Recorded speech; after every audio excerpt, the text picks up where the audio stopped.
Nah, ini langkah yang diambil oleh kepala desa ini sangat keliru dan salah. Nasib Asli Paulus Lloyd yang menjabat sebagai Kepala Urusan Pemerintahan di Desa Lilmus, Kecamatan Ampang Utara, Kabupaten Kupang, terombang-ambing dan tidak ada kejelasan. Bagaimana tidak, selama 3 tahun, haknya sebagai kaur pemerintahan di Desa Lilmus tidak dibayarkan oleh pemerintah desa tanpa ada kejelasan yang pasti. Menurut kesaksian Asli Paulus Lloyd, hal itu terjadi bermula saat perhelatan pemilihan kepala desa tahun 2018 lalu dan terjadi persaingan politik dengan kepala desa terpilih Eklopas Takis. Asli yang menjabat sebagai kaur pemerintahan mengajukan surat izin kepada penjabat kepala desa dan ikut sebagai calon kepala desa Lilmus. Mengetahui dirinya kalah pada Pilkades, Asli kembali ke kantor desa dan melapor diri untuk kembali bekerja. Selama kurang lebih 6 bulan bekerja, kepala desa terpilih Eklopas Takis melakukan musbangdes dan meminta Asli agar tidak lagi bekerja secara sepihak tanpa mengeluarkan SK pemberhentian. Sejak 2019 sampai November 2021, Asli masih tercatat sebagai kaur pemerintahan di Desa Lilmus, tetapi kepala desa enggan membayarkan haknya sejumlah 60 juta rupiah. Namun sampai bulan Juni tahun 2019, kami melakukan rapat musyawarah musbangdes di kantor desa. Dalam rapat itu, kepala desa megang salah satu agenda khusus buat saya untuk tidak boleh melaksanakan tugas sebagai kaur pemerintahan. Alasannya waktu itu? Alasannya bahwa saya tidak mengajukan surat aktif kerja kembali sebagai kaur. Sehingga pada saat itu juga saya sedikit menjelaskan kepala desa bahwa waktu saya ikut sebagai calon kepala desa, saya mengajukan surat izin, bukan saya mengajukan surat pengunduran diri. Namun tetap beliau tetap tidak menerima alasan saya. Setelah itu saya berkonsultasi dengan pihak kecamatan, sehingga pihak kecamatan hanya dia tetap menyuruhkan saya tetap melaksanakan tugas. Bapak konsultasi dengan pihak kecamatan siapa Bapak potong?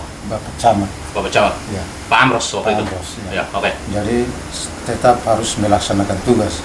Namun saya mau melaksanakan tugas di kantor, tetapi kepala desa tetap tidak terima.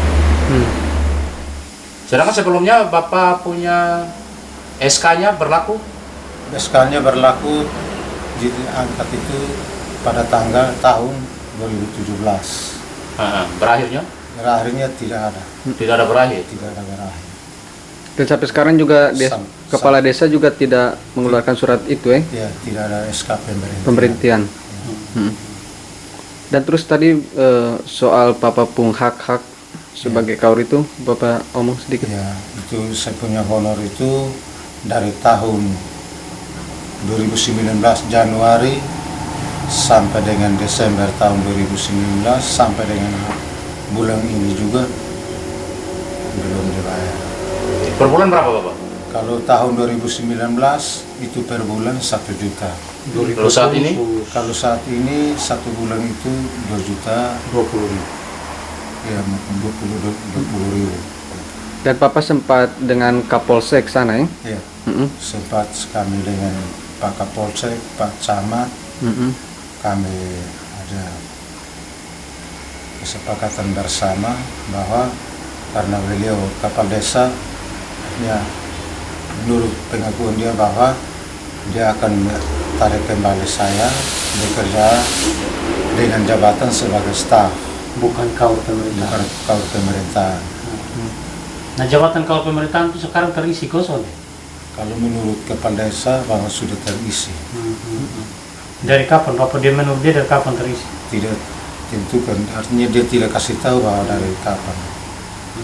Ya, sehingga itu juga, dan ini saya punya hak yang tahun 2019 dia bayar hanya 6 bulan Dijanjikannya. dan hari dan tanggal yang dia mau bayar itu hari Senin kemarin. Dan sampai sekarang belum. Sampai sekarang belum. Kepala Dinas Pemberdayaan Masyarakat Desa Kabupaten Kupang, Charles Pani menilai, tindakan yang dilakukan Kepala Desa Lilmus sangat keliru dan menabrak aturan. Meski kalah dalam Pilkades, Leslie Lloyd harus kembali bekerja sebagai kaur pemerintahan karena sebelumnya sudah membuat surat izin untuk mengikuti Pilkades. Pemberhentian secara sepihak yang dilakukan kepala desa sudah menyalahi aturan. Nah, ini langkah yang diambil oleh kepala desa sangat keliru dan salah. Ya, salah. Sehingga kita juga dari PMD sudah minta dari kecamatan untuk memfasilitasi untuk kepala desa harus menerima kembali dia sebagai perangkat desa di situ. Supaya dia tidak menyalahi aturan yang ada. Ya. Dan Sampai dengan saat sekarang ini kita dengar belum, sehingga kita ada sementara panggil lagi bendahara dan kepala desanya datang untuk kita klarifikasi. Klarifikasi supaya yang bersangkutan ini bisa dia kembali bekerja. Ya, ini persoalan yang ada di sana. Ini kepala desa ini sangat keras kepala tapi dia tidak bisa melawan aturan. Begitu. Boleh keras kepala tapi harus taat aturan. Ya, begitu. Di mana-mana begitu. Ya. Kalau persaingan politik, kalau memang cuti izin, kalau memang tidak berhasil ya harus kembali pada jabatan yang sama. Nah, sampai dengan saat sekarang saya sempat ketemu kepala desanya mengatakan bahwa jabatan itu masih kosong, tidak terisi. Nah, kalau tidak terisi ya memang tidak boleh diisi. Karena orang yang bersangkutan masih ada. Betul. SK juga masih. SK-nya kan masih ada. Ya. Sampai sekarang kan terkatung-katung. Tidak ada pemberhentian, tidak ada apa-apa. Dinas PMD Kabupaten Kupang sudah menyurati Kepala Desa Lilmus untuk segera memanggil Esli Paulus kembali bekerja sebagai kaur pemerintahan dan pemerintah desa wajib membayarkan haknya selama kurang lebih 3 tahun. Clemens Funit, AFB TV, melaporkan. Pak Kadis dengan Pak Maksi, Kepala Bidang